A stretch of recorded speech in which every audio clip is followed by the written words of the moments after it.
Everybody, those of you just joining us, the verdict is in. That verdict is guilty.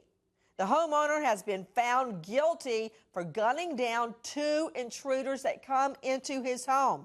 Right now, a call from Minnesota joining us, a neighbor, Jared. Hi, Jared. What do you think of the verdict? I think he got what he deserved. Why? Definitely. Well, you can't do that. I mean, he definitely took it too far.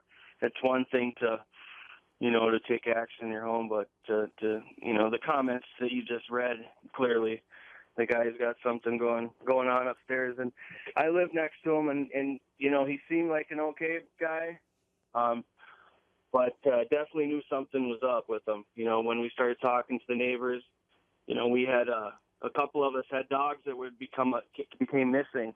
You would hear gunshots. We finally figured out, obviously, who it was, but you never seen him with a gun, but you would hear gunshots in the middle of the night. I'd be at work. My fiance would call me. She would hear gunshots. We'd call the cops. Nothing was ever heard of. Were the home burglaries bad in the area? Not really. I never had. I know that when I did move out of the home, about 8 months before this happened, the house that I was in was vandalized. Wow.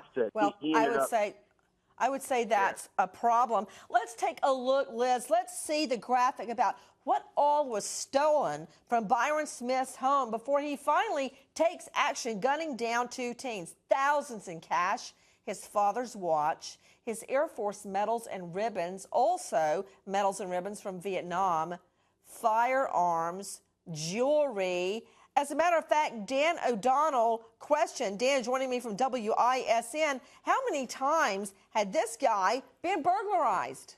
Well, his defense attorney brought up multiple times during this trial that he was the repeated victim, not just over the course of the past several months, Nancy, but several years. The attorney estimated that almost a dozen times Mr. Smith had been burglarized.